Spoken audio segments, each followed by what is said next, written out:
Hi, and welcome back to ConTinual. I'm your host, Jim Nettles, and tonight we're going to be exploring alternate history in the British Isles and, maybe some other places here and far. So let's go around and see who all is joining in to bring us a few little stories and tales from, well, who knows what time and place. So, Doc, you're up. You're up first. Yep. Hi, I'm Doc Coleman. I write steampunk comedy adventure. So it's kind of my stock and trade in writing in an alternative British Empire. I'll admit that my stories are specifically set up that I'm not in the Isles. I'm in the rest of the planet where Britain still dominates. So, Well, the sun never sets. yep. Ken? I am Ken Lange. I write science fiction, fantasy, and lit RPG. And I read I used to read a lot of steampunk and fan fiction, steampunk for the Britannias. And so it was all kind of enjoyment for me. So that's why I'm here. Nancy? I'm Nancy Northcott. I write historical fantasy, sometimes with and sometimes without strong romantic elements for Falstaff books, and they're set in different periods of English history, or British history, I should say. And I also write different kinds of romance, and with Jeannie Adams, I write the Outcast Station science fiction series. Mel? My name's Mel Todd. I'm the owner of Bad Ash Publishing, and I write a lot of various things, fantasy, science fiction, etc. And I just finished a trilogy set in alternate Victorian England. And some of us are all in the process of trying to recover from Dragon Con. So if you're watching, this is what the aftermath looks like. So let's start with some easy basics, right? Because when we look at history of the British Isles plus British culture, much like Doc, you're telling stories set around the world. Yep. We cover a lot of modern Western history as well as ancient Western history. So is there a particular time that you really enjoy to tell stories in, and what's that time period? Why? What is it about that time period that holds it for you? Well, writing steampunk, it's pretty much the sweet spot is the Victorian era. And although in my case I have stretched the Victorian era out so that it's over a couple hundred years at least. But there's something attractive about that time period. Pardon me.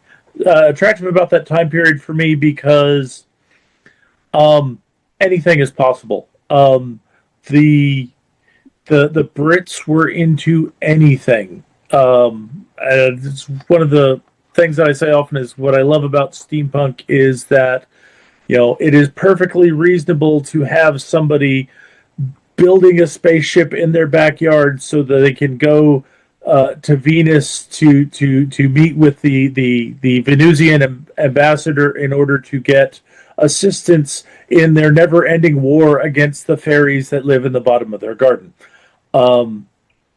It's like anything is possible for these people. They believed in ancient magics. They believed fervently in modern science. But there's also strong elements of the class system and structure, and they both had the idea that you needed to know your place, but they also recognized that there were people that they called originals who transcended their class, and mostly by their ability to get away with things that went against modern convention. It was a beautiful time of contradictions, of expectations and contradictions on those expectations, and it just comes together and lets me do just about anything I want. Yeah. Ken, what about for you? Like I said, I don't write in it. I just enjoy the fact that, like in the League of Extraordinary Gentlemen, there was just so much potential with the Dorian Gray and the Dr. Jekyll, Mr. Hyde, and all these different stories, the Mummy and vampires and werewolves. You had it all, and magic, and you had all this mysticism at the time, and it was just it all kind of accumulated into one magical moment where, like you said, anything was possible if they had stuck with what they were doing and kind of improved upon it. We would be in a different situation right now, and it's kind of interesting and fascinating to think about what changes you would have. And as I was saying right before we started, I read a fan fiction where they had the two major powers, which was England and then France. And France Napoleon had discovered the secrets of the pyramids and was using that to fight the powers of England, who was using stuff from the Far East. So it was a fascinating thing. So that's it's just magical and kind of spiritual and scientific at all at the same time, because science was making huge improvements. So you include Frankenstein in there as well. So everything is just happening at once. Nancy? I don't really have a favorite period. I'm a history nerd, and there's so many periods that I really, really like. And writing in that period gives me an excuse to delve into it further and annoy my family with, wow, this is interesting. So that's always fun. The trilogy behind me is based on the premise that Richard III was framed for the murders of the princes in the Tower. So we have some references to a medieval England.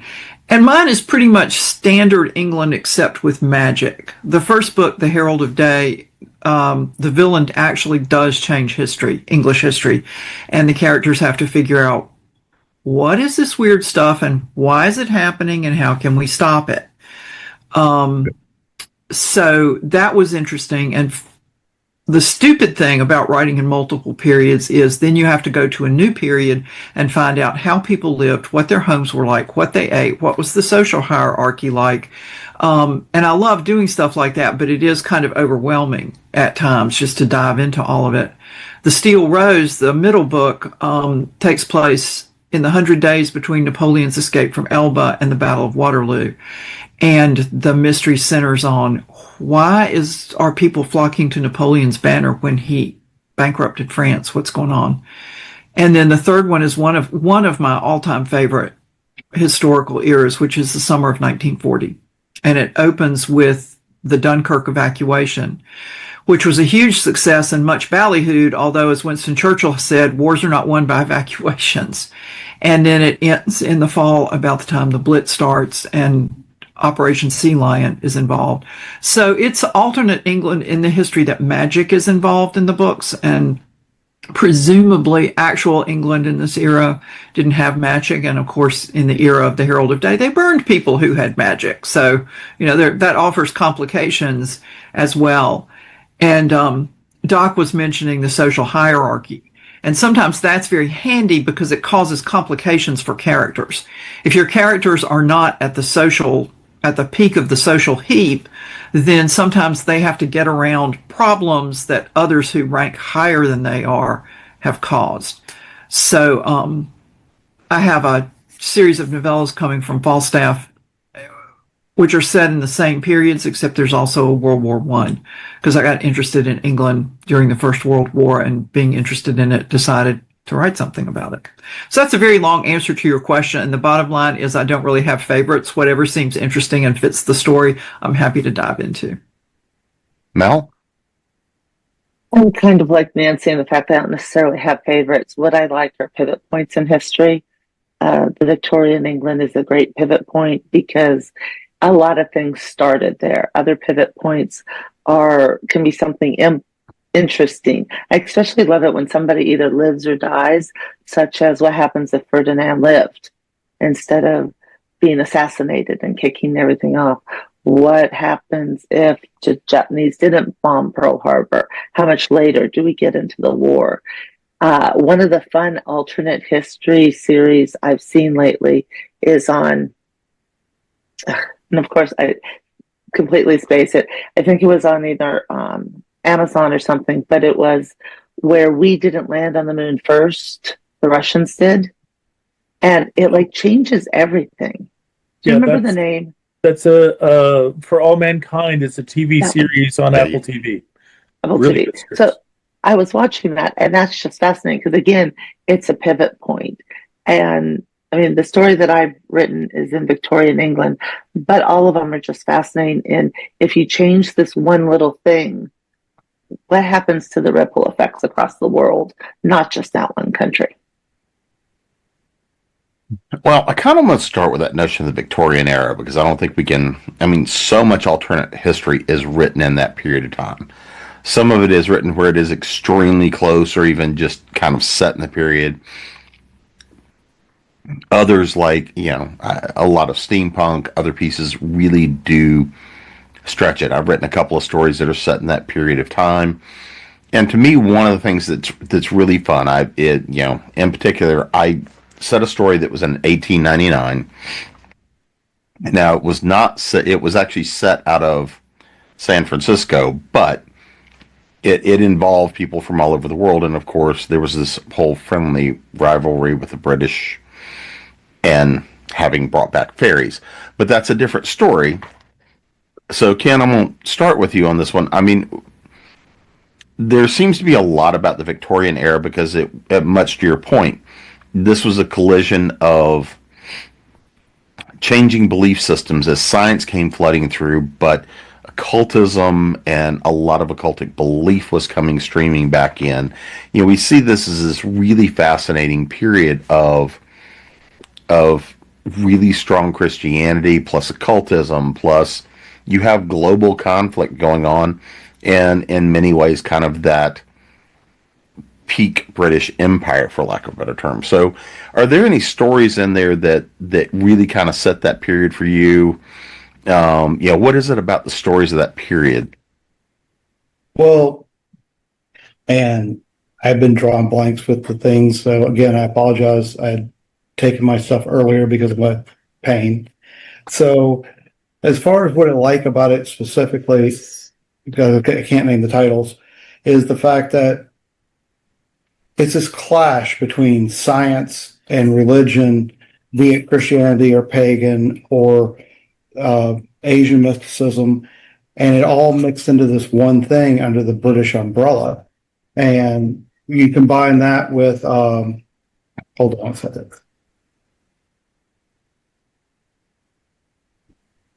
So you got to combine all that with the fact that everything is kind of turning into this pivotal point, like you were saying. Just one change at that point in time could have changed all of history. And there's not a lot of pivot points that you can look to in our history to see that.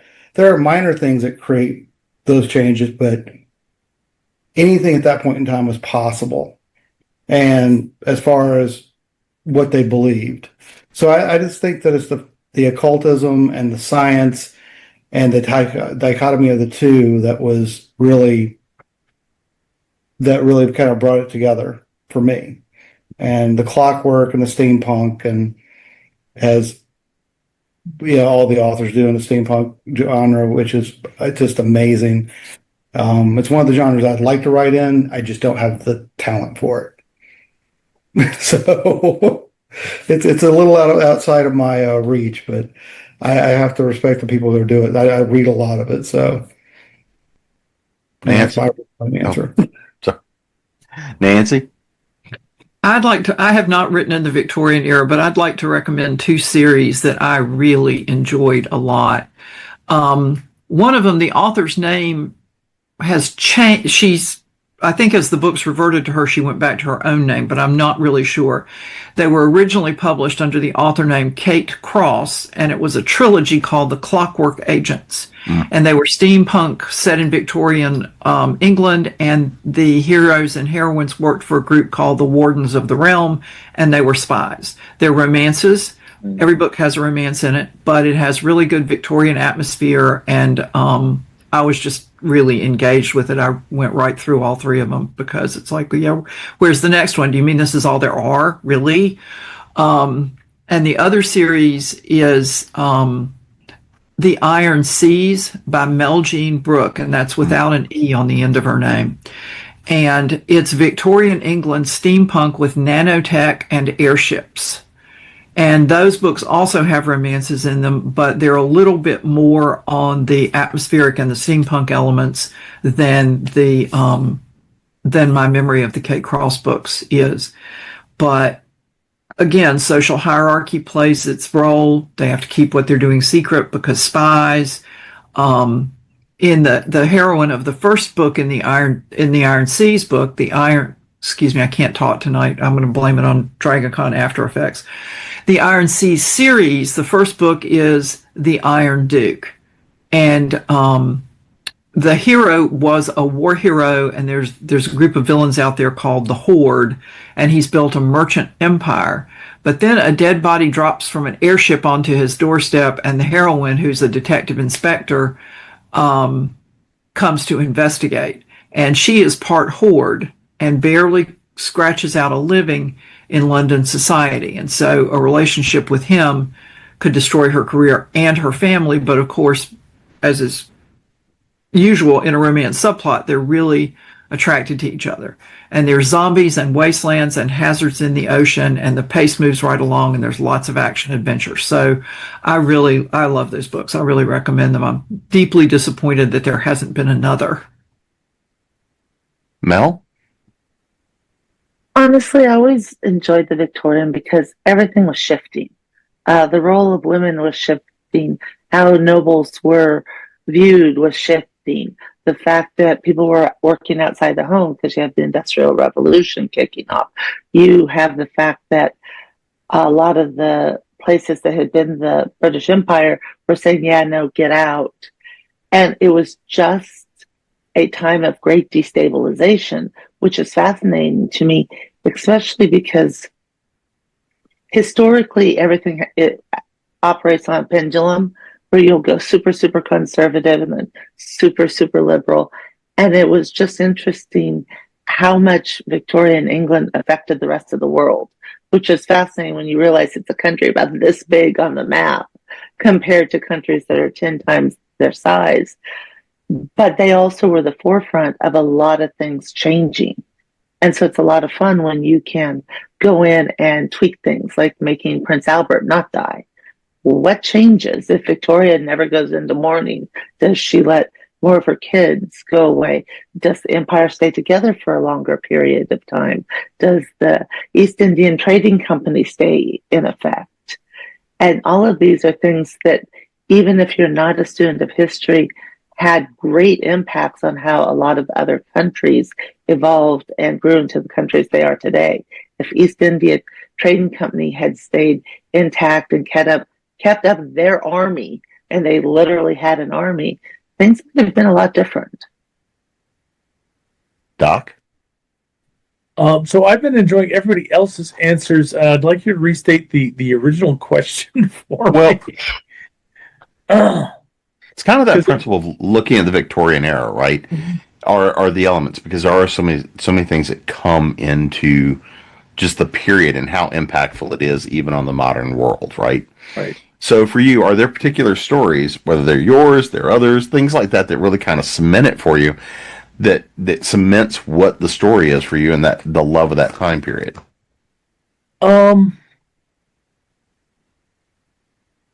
Interesting. I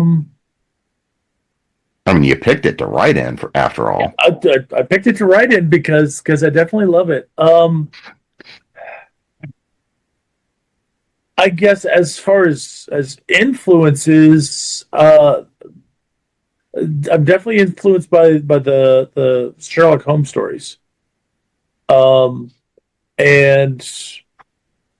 I guess part of it is that while it's Victorian era, it's not about Victoria and what the Empire is doing. It's like the backdrop, it's the setting. But it's also so well established that once you drop that in there, you've got most of the set. And once I start playing with fanciful stuff, I know that another one of my influences in getting started in writing steampunk was The Ministry of Peculiar Occurrences by T. Morris and Philippa Ballantyne, which is a delightful series of 6 books and bunches of short stories by many different authors written in that world, where you've got basically takes on the whole idea of, all these things that people believe in, they're all true. And, but if you told people that they were werewolves and magic and stuff, they would not react well. So the British government formed a secret ministry to go and investigate these things and deal with them and make sure that the people remain safe. And then there's really fanciful versions like Gail Carriger's Soulless series, where you've got vampires and werewolves who have come out and they've been integrated into society instead of being hunted down. They've got certain rules that they're allowed to under which they're allowed to work with society, and society manages to benefit because they bring out the creative sides in people. So society becomes, for having the vampires, the werewolves, society becomes richer, and people are more more adventurous to a certain point, because it's those qualities that will allow someone to survive the transition to become a werewolf or a vampire. But it's just looking at all these different things. I mean, in my world, one of the big things that I change is I change Victoria's attitude. Basically, I changed her attitude, and I changed some science. Basically, at one point, she just decides that, this is her country. She wants it to be run right. And instead of letting Parliament run roughshod over her, she starts taking back her power from them. And part of that was the first uprisings in India, when the Indian people wanted to throw off British rule. And in my world, it occurred to Victoria that, these are her subjects too. They may be Indian, but they're her people. And so she puts forward the principle of Indian equality, and goes ahead and cements that by marrying one of her granddaughters off. And just kind of turns the whole turns this whole empire around. And the technology aspect that I changed was I gave them lightning rifles, so that the British Army properly fielded is literally an unstoppable force. And Victoria just starts telling people, it's like, look, you will run your countries properly, you will treat your people right, or I will come in there and I will fix it for you.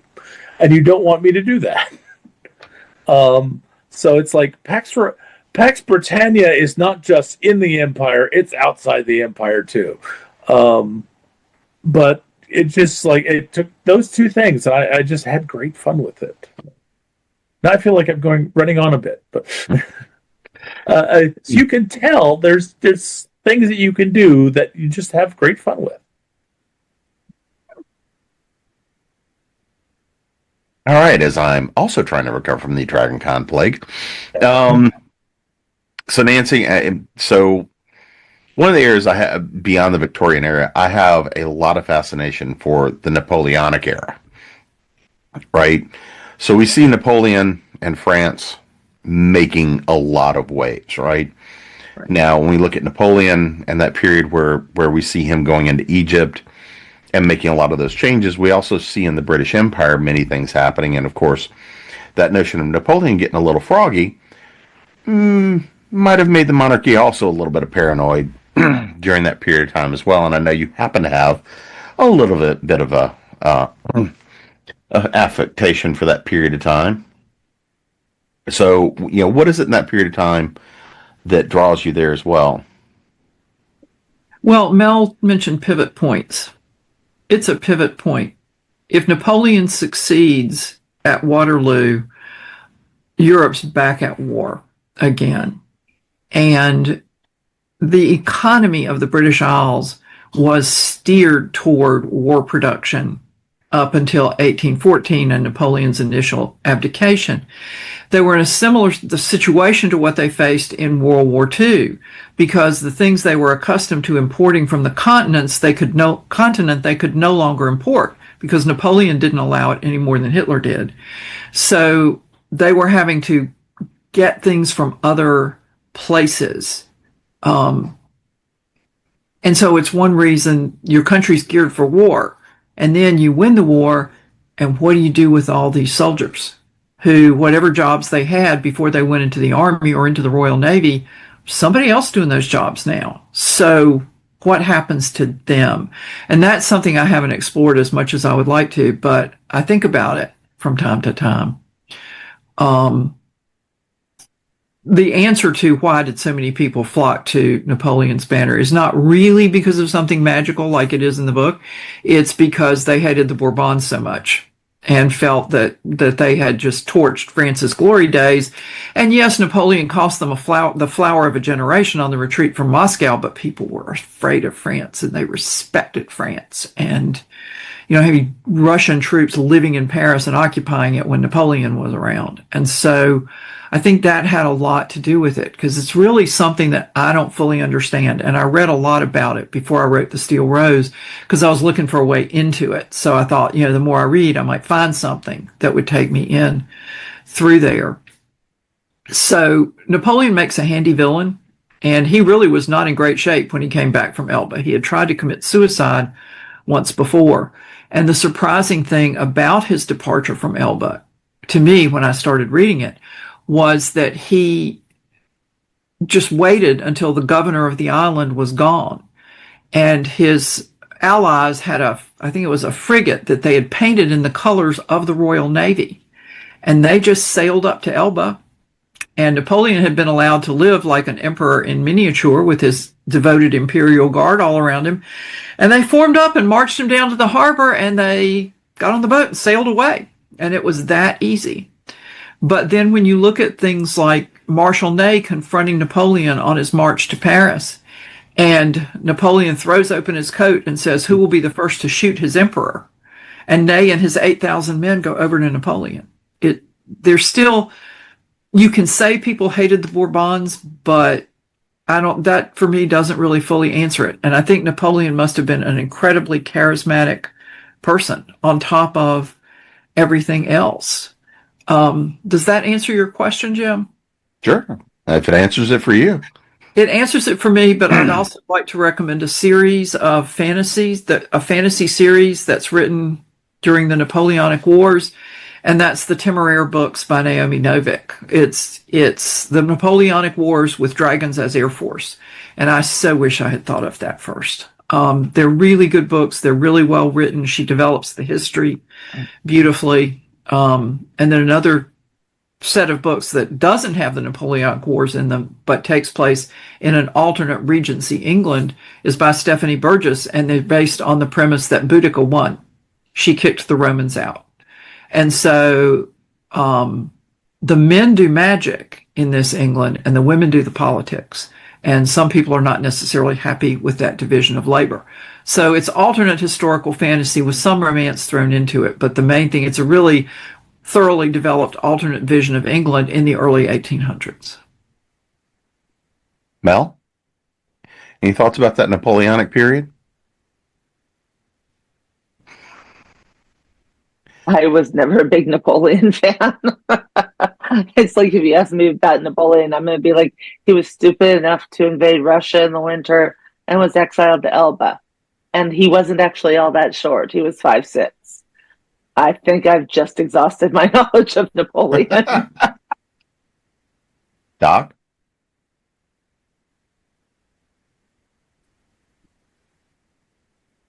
And you're on mute. You're on mute. I'm on mute. I put myself on mute in case I needed to cough that I wouldn't disturb things, and I forgot. Okay.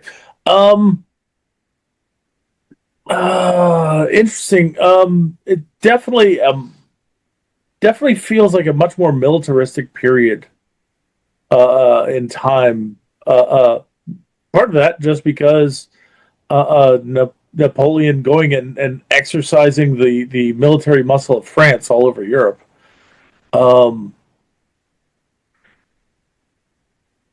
And I guess a lot of interesting elements about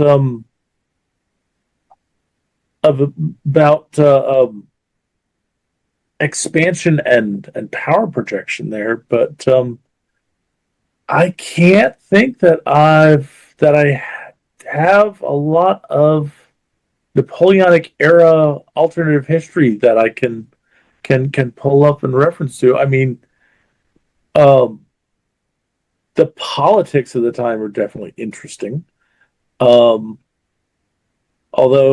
I will admit that in my mind I keep thinking about the politics and going back a little bit deeper and going more into the Musketeers era and the more swashbuckling stuff, because that's a little bit more interesting to me. But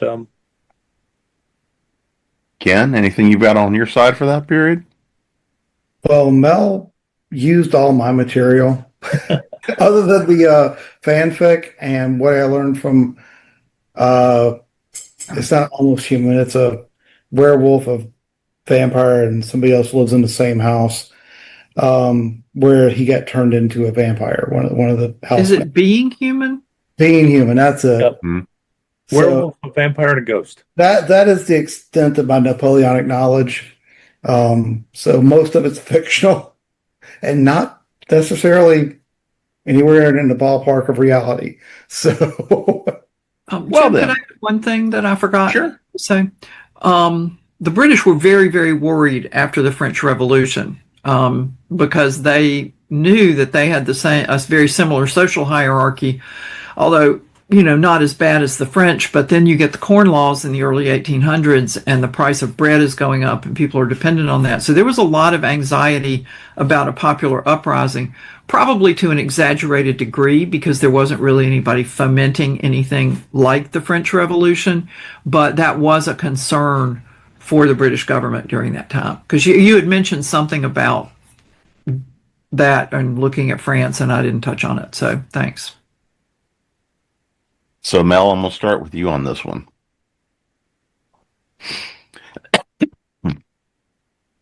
Let's talk a little bit about that period during the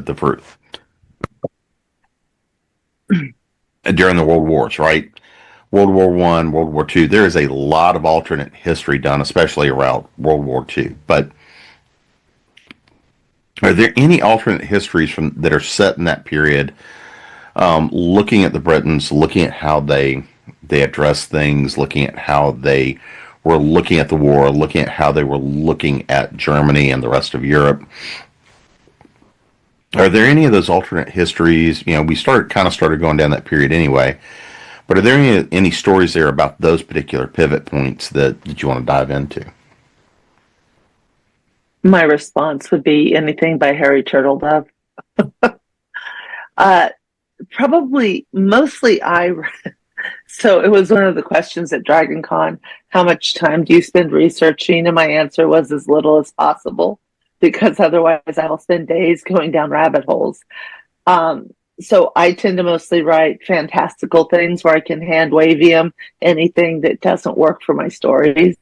But Turtledove has his stuff researched to the nth degree, where he's using names of real generals and everything else, which is just always fascinating. And it's really something that you love seeing alternate histories or what if. The only other one that I feel like I have to mention is the Canticle for Leibowitz, which is an alternate history where the Nazis won and everything gets much, much worse. But I mean, off the top of my head, I have to say that since I'm not a huge fan of tank battles, I tend to like go towards the ones with magic, like Naomi Novik's series or things like that. We've already mentioned the Parasol Protectorate, which is the second series to Soulless.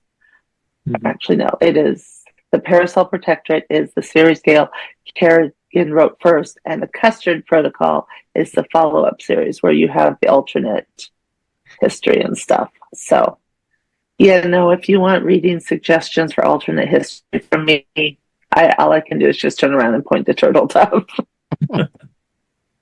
Doc, is there anything in that period that speaks to you? I think so. When you talk about the World War, I think this one probably fits slightly before. Alex White did a steampunk novel that he put out as a podcast, and out there in audiobook form called The Gear Heart, and that was in that was in a world where you had magic and you had you had magic and clockworks working together, but there was also a follow-on novella that he published that involved a team working on with an early airplane. So it was right in that time period. It's like almost, I guess, Edwardian, early Edwardian period. But that's Gearheart is a really good story, especially if you're listening to the podcast and get to hear all the stuff that Alex did with it. I'm a little disappointed that he did not continue on with the steampunk, and he instead turned to science fiction and doing tie-ins. But he then and now he does great work. But I have to admit, the other thing that I think of thinking about World War II era is the movie Sucker Punch. Because that is a very, very fanciful, whether you consider it as being set in that World War era or just after. But who's gonna complain about kicking butt of zombie Nazis? So Yeah, and in fact, I've known Alex for a number of years. We just paneled together at Dragon, so we were talking AI and blowing up the world. Yep. But yeah, I'd recommend Gearheart as well. Ken? So I'm going to go with two rather popular ones. First one is going to be Hellboy, which I thought was fantastic. The comics and the movies, because you can't get more alternate history than there. And then you have the Iron Sky movies. So they're terrible. They're absolutely atrocious, especially when they get to the dinosaur people. But we've all seen bits and pieces of it, haven't we? I mean, I own I've the never first seen one. Sharknado, but I've seen some of the Iron Skies. But so yeah, I think that's an interesting twist on it. And if we had just see, I always found Hellboy more English, maybe because of how they presented, than American. So, well, it does start in England. yeah, I mean, exactly. That's So I found that was for me, it was a really interesting take on it, especially you include the demon lords and all this stuff, and it was a very cool take with all the magic and everything. So that's it for me on that one. Nancy? Oh, so. Well, I haven't read a lot of World War II alternate history. Mel took the one that I know the best, which is Harry Turtledove. But Ben Aronovich's Rivers of London series is contemporary, but it rewrites little bits of British history because the rivers of London and the rivers of the United Kingdom are personified in the story. And so a book that features one of those rivers will go back and talk about the river spirit's role back in history. So he touches on a lot of different eras. And one of my favorite characters in that series is the hero's mentor, Thomas Nightingale, who, kind of like Merlin, appears to be youthening rather than aging. And Nightingale is the last of the English wizards who fought a battle in Germany during World War II. And there's a graphic novel that explores that called Action at a Distance. And it's very well done, and I enjoyed it a lot. And I liked kind of the dibs and dabs of the way that whole series dips into history, even though it's contemporary and, to my great delight, snarky. So I want to talk. Oh, go ahead, Doc. I want to throw out one more thing because you just sparked it in my mind. Is not so much World War, but that sort of European conflict of nations. As another steampunk example, but it's Phil Foglio's Girl Genius. And that's definitely a world of mad science. But it's set in Europe. Britain is a major power. Although a lot of the other powers are different because most of these countries are ruled by sparks who have the talent for mad science. But it definitely has that air of the time between the wars and all the posturing and the political machinations between the different factions in Europe. Just wanted to throw that out there. So I'm kind of want to loop back around because again we've talked about a couple of the major areas, but much to Mel's point, we started talking a lot about pivot points. This is the core to alternate history, is getting up to the point where often it's one small thing changes, right? Sometimes it's a big thing changes, but I mean, so often alternate history really relies on this one thing. Somebody said yes instead of no. Somebody turned left, not right. And we see these massive rippling effects. So, Doc, I'll start with you on this one. We'll just kind of loop back around and come into it. Is there a story for you that starts really close but has these massive rippling effects? It starts really close and has massive rippling. From whatever time period, right? What's a story that kind of really looks at British history and then creates that alternate history?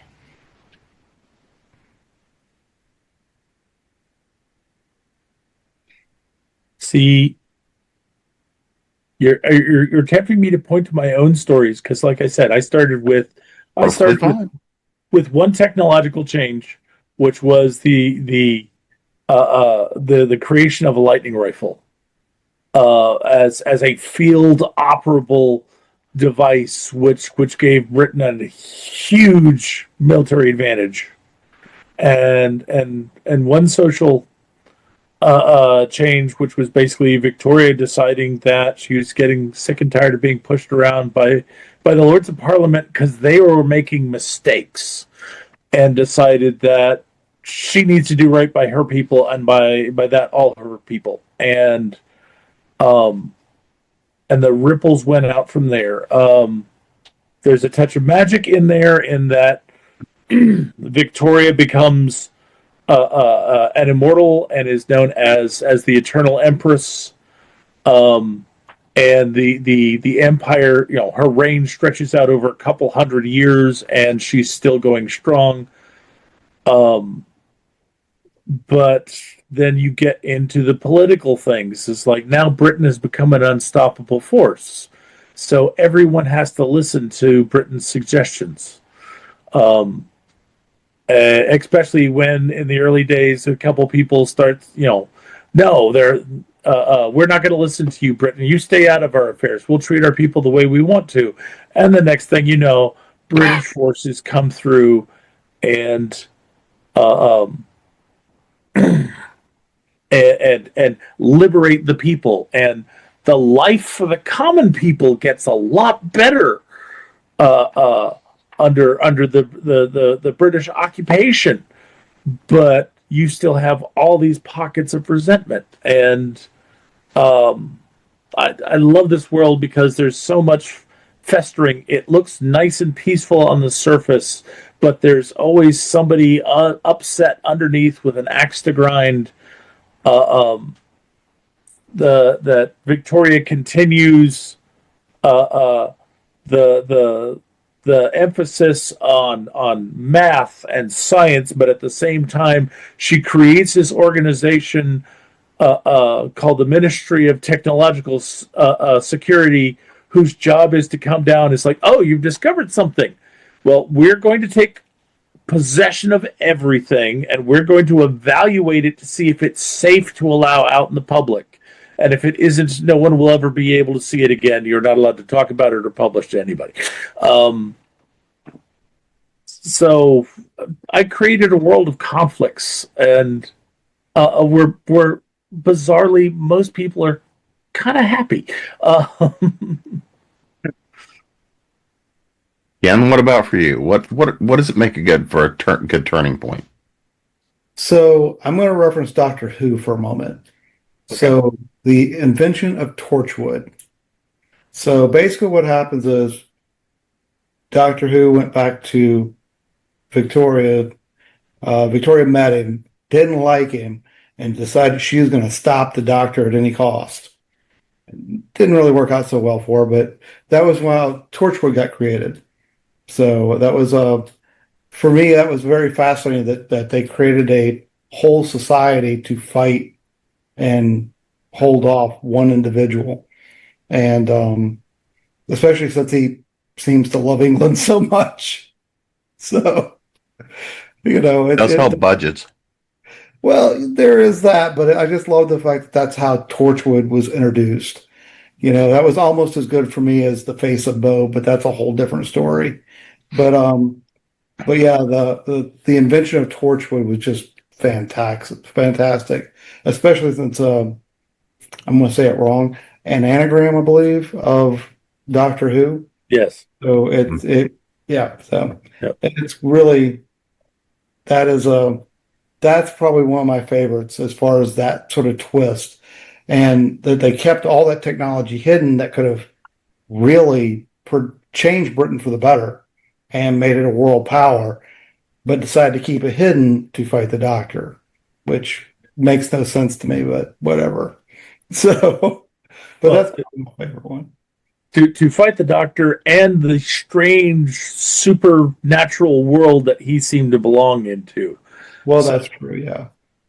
So it wasn't just him, but yeah, it was the whole alien wizards and all that good fun stuff.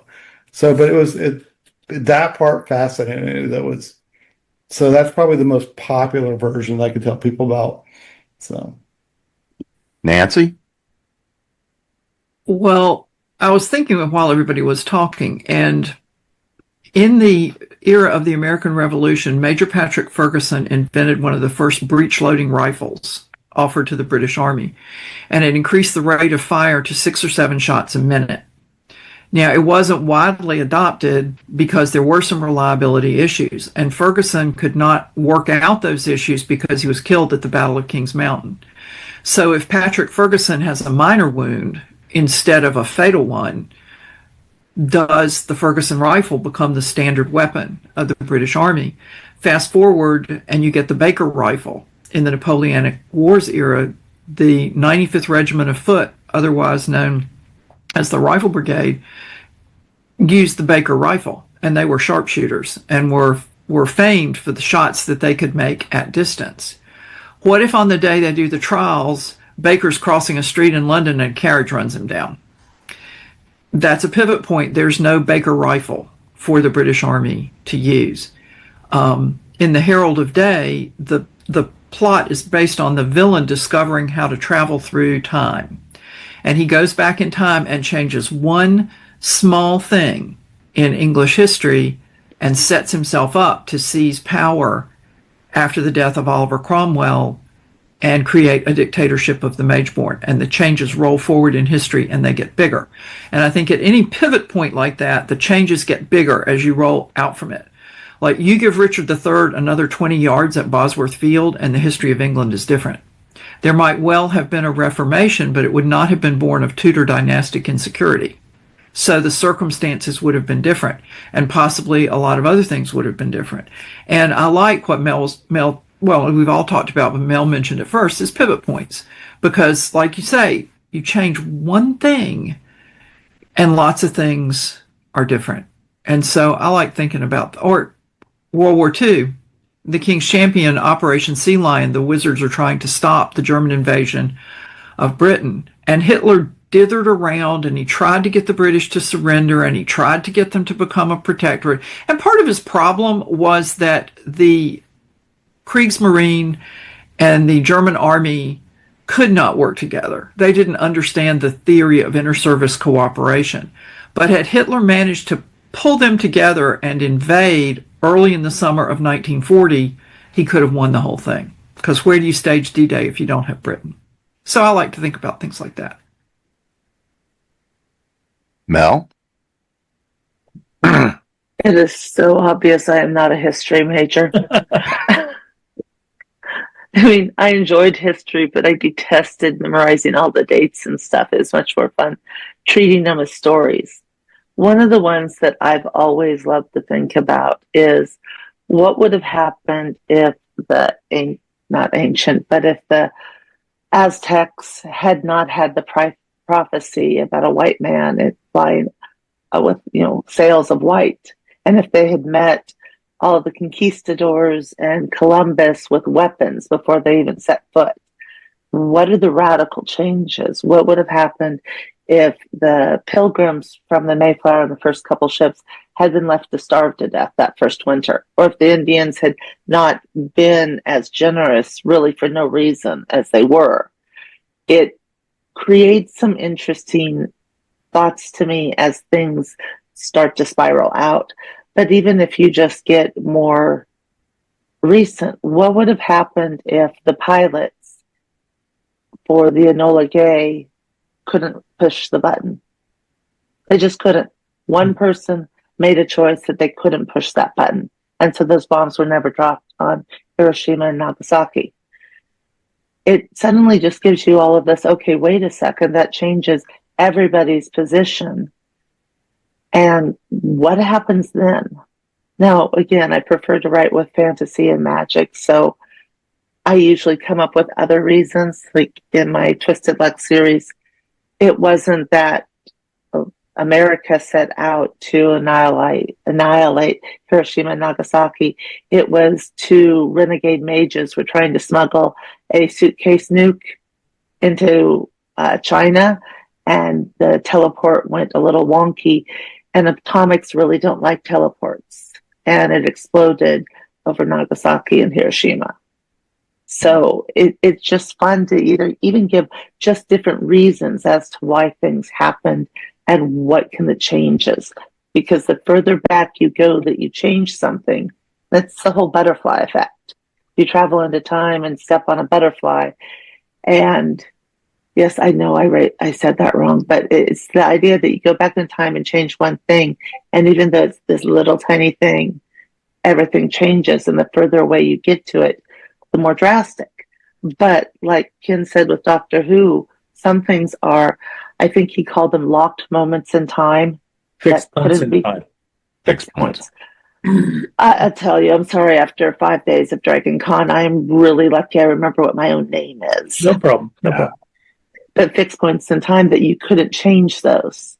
And that's just fascinating to me, thinking, what are those fixed points in time and what do you change? Because I suspect there's a ton of things that you can change with very little ripple effect. And then there's these little tiny things that just the smallest thing can affect everything. So go ahead. this conversation about ripples reminded me about actually it's a documentary series by a British professor talking about the way that small things, small things coming together in one place causes a bunch of different other things to happen further down the timeline. It's a series called Connections. The first series is really good. Connections 2 had some good points, but it didn't quite do quite as well. But it was incredibly popular, and unfortunately, I can't remember the name of the professor that did it, but it's been popular enough that it's decades later, and I think they came back and got him to do a Connections 3 series. But it's if you've got the stomach for documentaries, it's a great example about how one small technological change causes those technological ripples through time. I was going to say a series that we haven't talked about. There's actually 2 of them. One of them was Sliders. I loved Sliders because all they ever did was go into alternate realities. Mm-hmm. And sometimes the changes were immense and other times they were so small. And the other one was a series called Primeval. Mm-hmm. And that one wasn't as much alternate reality, but it did have a lot of it. And then, of course, the best example I can think of is if you watched Eureka, each season was basically a new alternate reality. And that was both a lot of fun and frustrating. So I kind of want to throw one last question out there, and Mel, you kind of hit on it, because there's inevitably in all these, we're always just scratching the top and diving into stuff. So Ken, I'll start with you first. Okay. What's something we should talk about tonight that we haven't gotten to yet? This is your squirrel moment. You're shiny. You weren't at Dragon Con with the rest of us. You were just in the hospital. And I'm currently taking medicine. Can't say the other word. So yeah, I think we covered most everything for me. Like I said, the clockwork stuff, I know we didn't go into a lot for the Britannica, however you want to say it. I think that different books call it different things, but all the really heavily clockwork, going for analog versus digital. I guess that's a good way of putting it.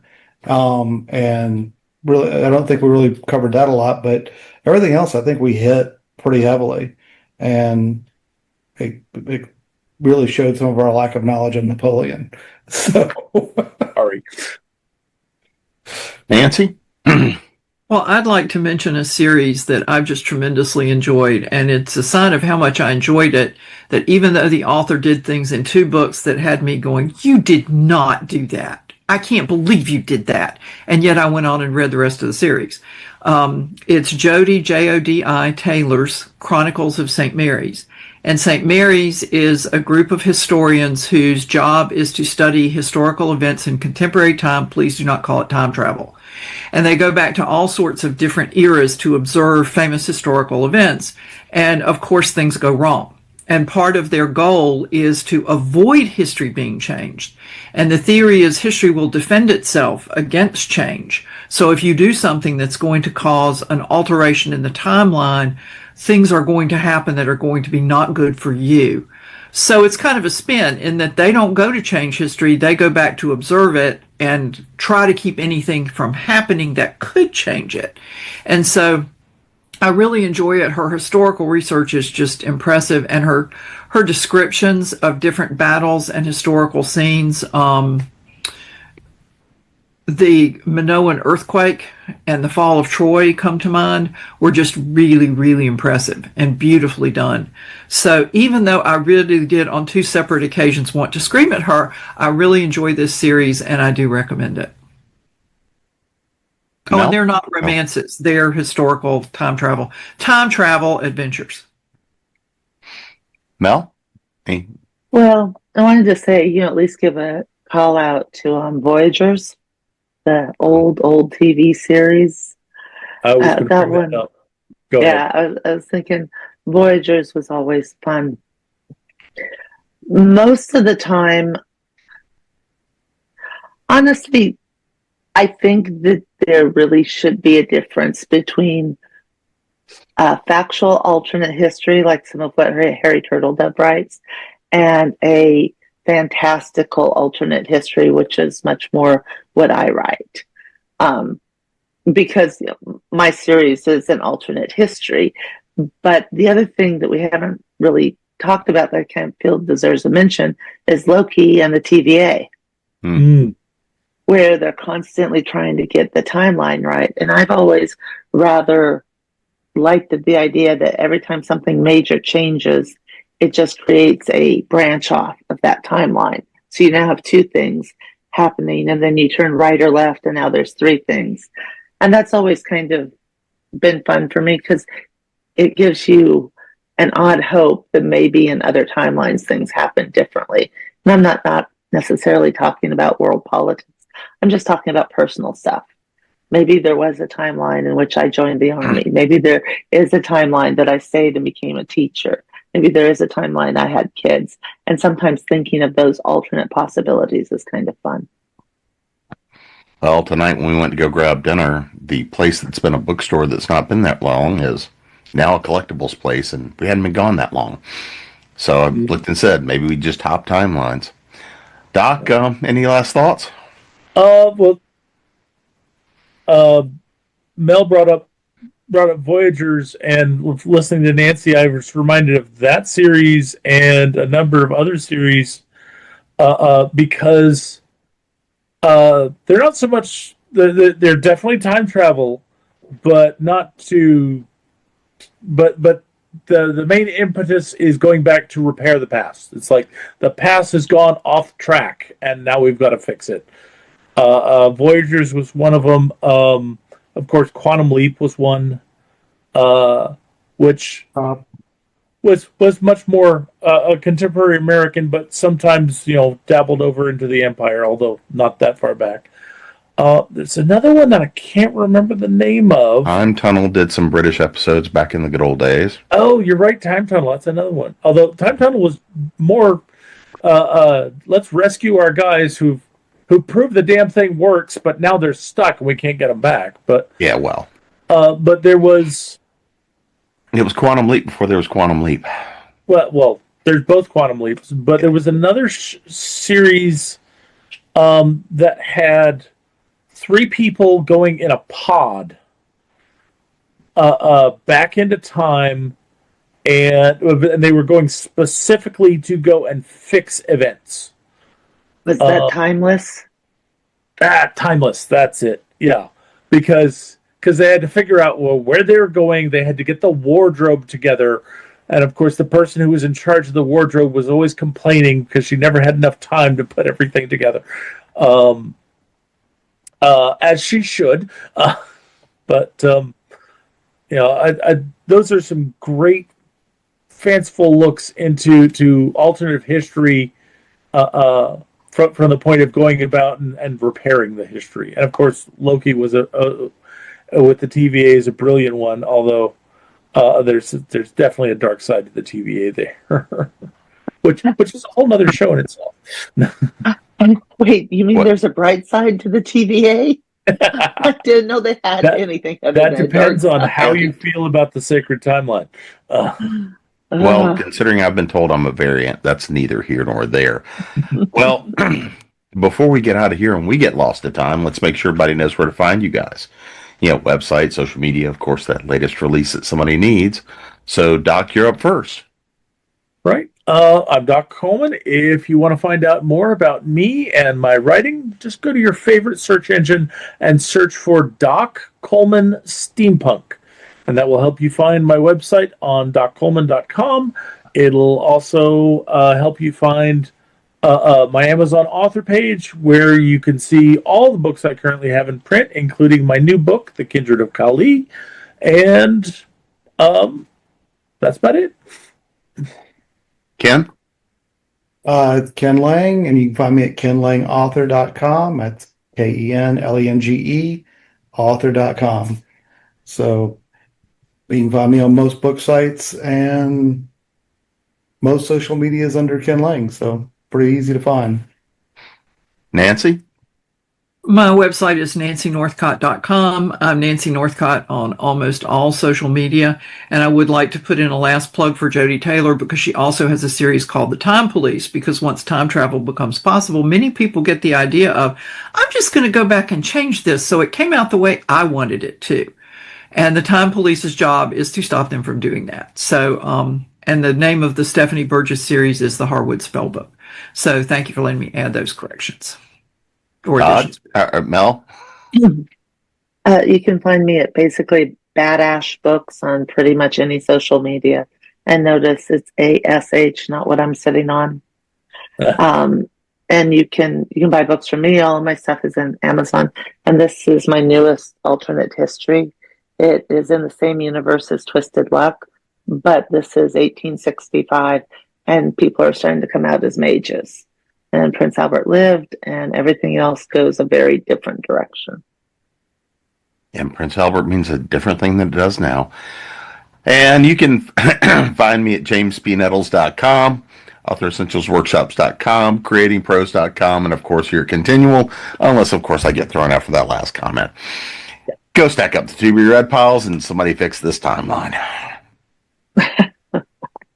Ziggy, I'm ready to leap.